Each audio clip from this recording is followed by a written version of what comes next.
Hello and welcome to Frames TM. I don't know how I'm going to title this video, and I don't know what thumbnail I'm going to design for this. But broadly, we're going to talk about the A9 Mark III. The sensor itself is such a big deal and a reason for a lot of conversations, but I would separate that conversation from the conversations on the A9 Mark III as a camera in its entirety. So I have a few important things to talk about and then draw a direct comparison of the Z8 and the Z9 because they are the only cameras which come close to the A9 Mark III in terms of some of the features. For example, not having a shutter, right? To have the confidence to drop a shutter. Let's understand that the fundamental thing that a sensor is read sequentially from top to bottom in most cases, right? But a global sensor reads the data all at once at the same time, right? And just takes in all the data and offloads all the data onto its RAM and then onto the cards, which means there are two significant things. There is no shutter required, okay? And there is not going to be any rolling shutter or bending of the straight lines when you move the camera fast, because the whole of the sensor is read all at once. Understand that when you're reading all the data all at once, all that data needs to be offloaded to another and downloaded onto a RAM at the same instantly, and then from there to a card instantly. So that means there's going to be a lot of stress on the processor, on the internal memory, the RAM, and the cards that the camera has. So just remember this. That is a very important thing. And that impacts a lot of the decisions that Sony has actually taken in making this camera. For example, the decision to go with a 24-25 megapixel sensor. It's because if you go for a higher resolution sensor, you will be capturing a lot more pixel data. And to handle all that data instantly and then to write all the data onto a card is not easy. It's not easy in the sense that you have now suddenly a deluge of data coming in, not sequentially. All the data comes in all at once, and then you have to write that on a card. They're using an XQD type A card, which is half the speed of an XQD type B, which is in, for example, the Canon R5 or the Z9 and the Z8. Even the Z6 and the Z6s, they use the same XQD type B cards. Now, somewhere I feel that the cards can therefore create a bit of a bottleneck when it comes to how much data can be written for what duration of time, right? Which is why now the next feature is that this camera can do, because it's such a fast scanning sensor, it can do 120 frames a second still shots in raw, 14-bit raw, but it cannot sustain it for a very long time. I think someone said that it can do it for 1 second to 1.5 seconds, right? But you can take almost 200 shots within that period of time. So it's a lot of pictures to go through, but all that data has to be written onto a card. So therefore, it cannot sustain it beyond a second and a half. That's the challenge. So when you're using 120 FPS, you're not going to be able to use 120 FPS beyond a point. And then if you overload the camera, you'll have to wait for the camera to recover from the writing process. Because if you overload the cards, the card will sort of jam the process for a while and you have to wait. That's the thing. It's a fast camera whose speed you need to manage. Also, for a sports and wildlife camera, when the entire industry is moving towards high megapixel cameras, above 30 megapixels, look at the baseline camera today, Sony A7 IV, okay, 33 megapixels. Then comes the Z8, Z9, Z7, R5, 40 something megapixels. So that's a sweet spot. I mean, somewhere between 33, 35 to 46, I would say a sweet spot. If you want to go to high resolution cameras, of course, you have the R series of Sony cameras, more than 60 megapixels. And of course, you have the medium format, larger than full frame sensor cameras in the GFX line, right? 100 megapixels or so. So, there is this game, there's this continuous fight of trying to manage both speed and high resolution at the same time. This camera is the first global sensor attempt where Sony has taken a decision to go with high speed but middling, decent but middling resolution. I'm not complaining about it, but that's a reality. You have to see all of that in the context of the price of the camera, 6,000 US dollars. Okay, so 6,000 US dollars, 24 megapixel camera, 25 megapixel camera. Okay, you can do 120 frames per second. That is a very, very unique scenario. Yes, you can get some unique shots, but then you can't keep shooting at that FPS. You have to kind of manage those moments. You have to know when to use that. And you can really fill up your cards very fast. The cards can become a bottleneck. Remember that. Now, the other big strength is that, oh my God, it doesn't have any flash sync speed. And that's what I'm actually excited about. The two big things that I'm excited about. One is there is no flash sync speed.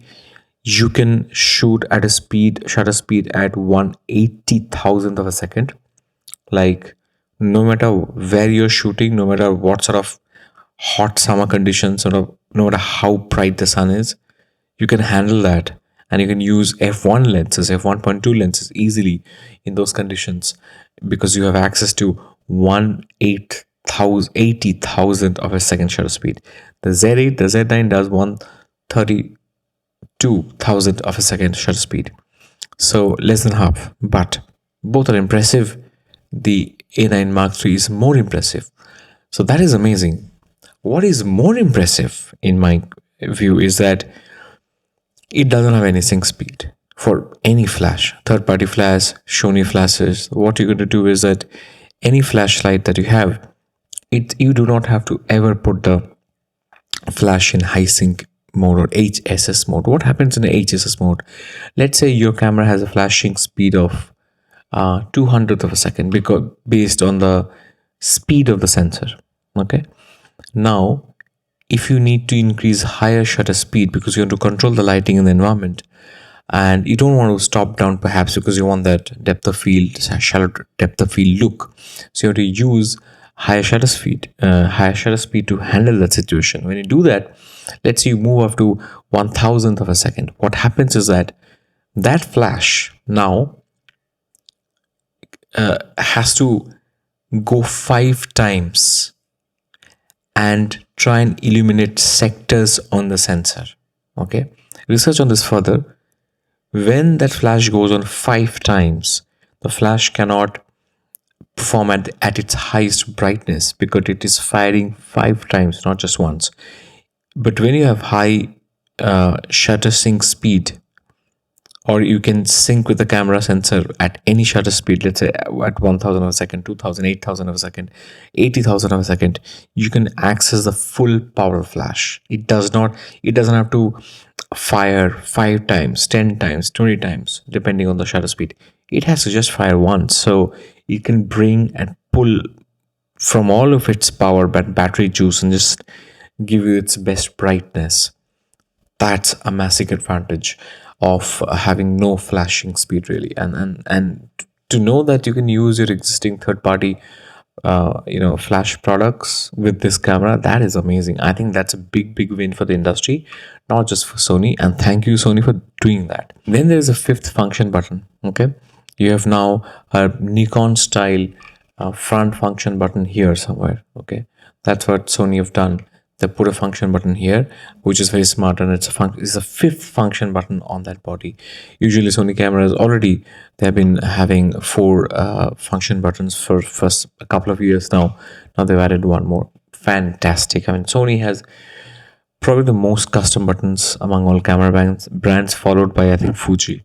So that is so welcome. That is amazing. So flashing speed, the custom buttons, they've also improved the ergonomics. That's great. Let me, however, talk really about the important thing. I think not everything is great about this camera, and I would draw a direct comparison between the Sony A9 Mark III and the Z8, this one. Now, why do I do that? The Z8 is 4,000 US dollars. The A9 Mark III is 6,000 US dollars. Okay. The Z8 is 46 megapixels, and the A9 Mark III is 25 megapixels. The Z8 starts at the native base ISO is 64. You get the cleanest images out of the Z8 and the Z9 at 64 at ISO 64. For the Sony A9 Mark III, the base ISO is 250. 250. That's like more than 2.5 stops. That's massive, actually. Okay. So that is something to consider. I mean, it's probably not a high ISO camera. It's probably not a high ISO camera. Yeah. So we don't know how the low light performance is going to be. We don't know what the dynamic range is going to be. It's definitely not, you cannot crop in much, because it's a 25 megapixel camera. So croppability is an issue, noise is an issue, and especially for low light photography, for sports shooters, for wildlife shooters. Jared Polin made a very responsible comment saying, "Oh, now who's going to shoot Sony?" Something like that.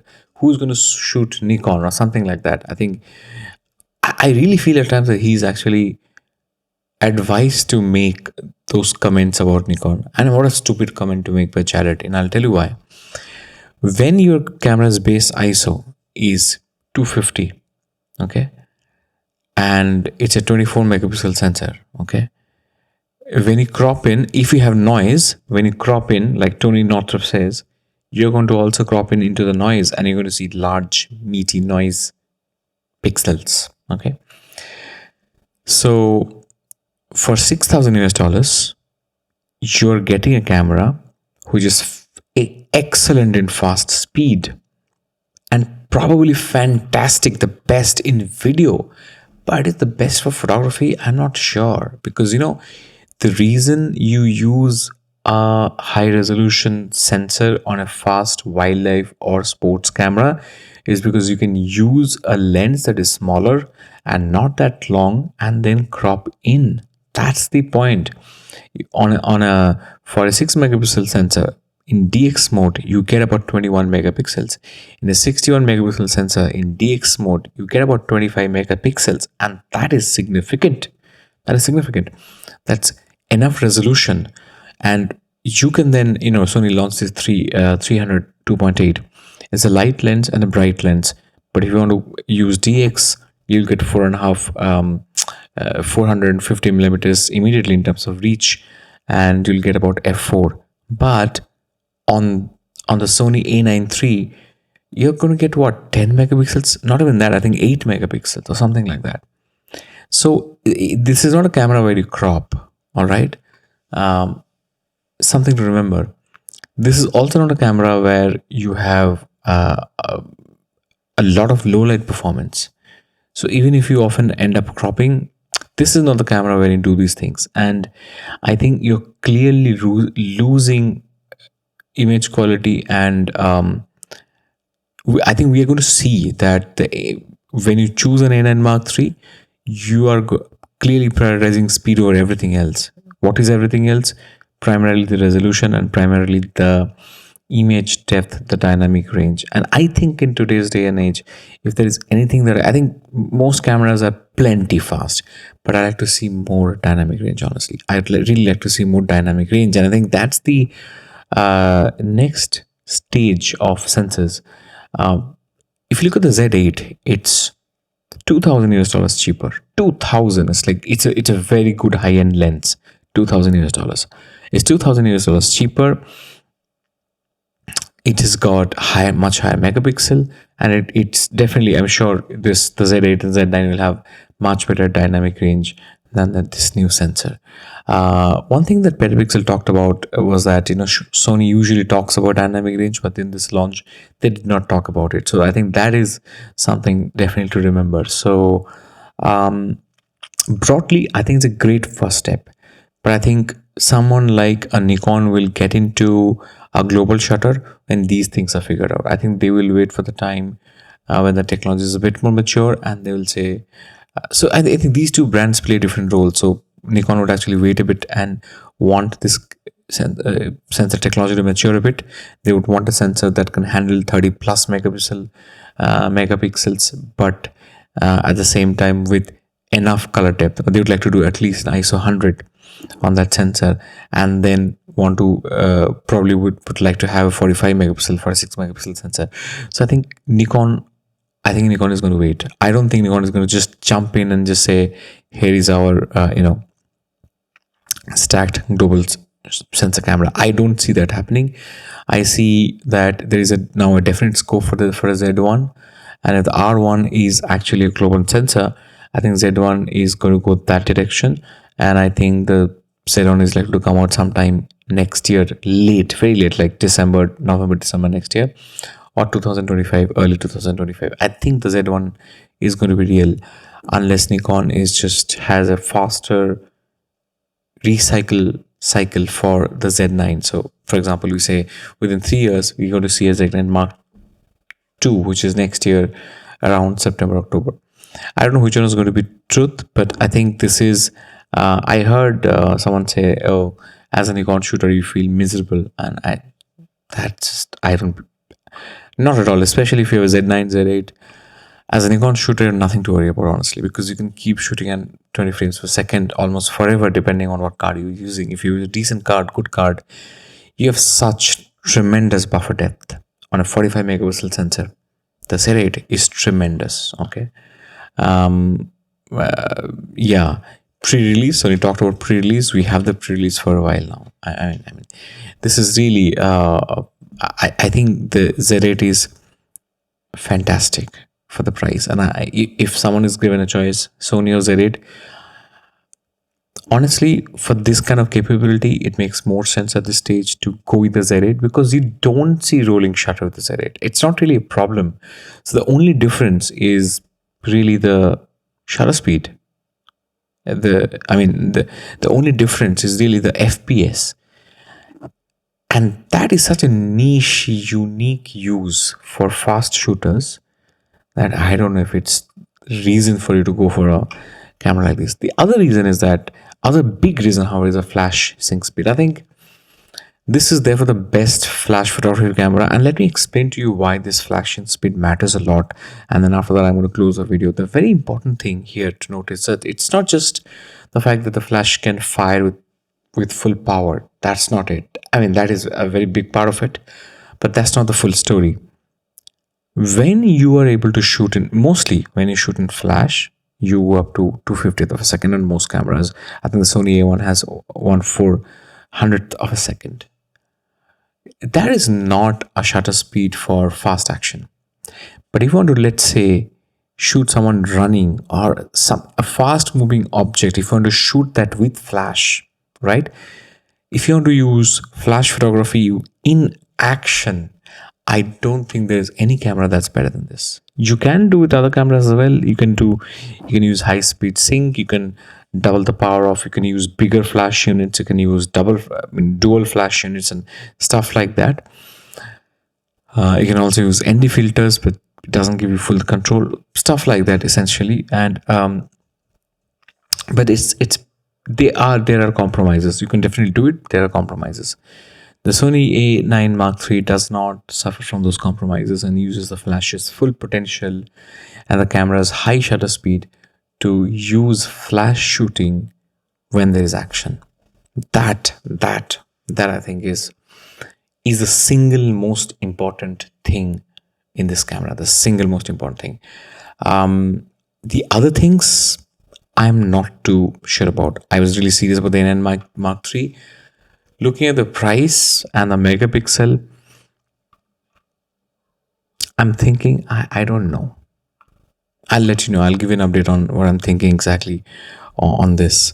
And today I'm going to leave you here now, and I'm going to see you soon with another one soon.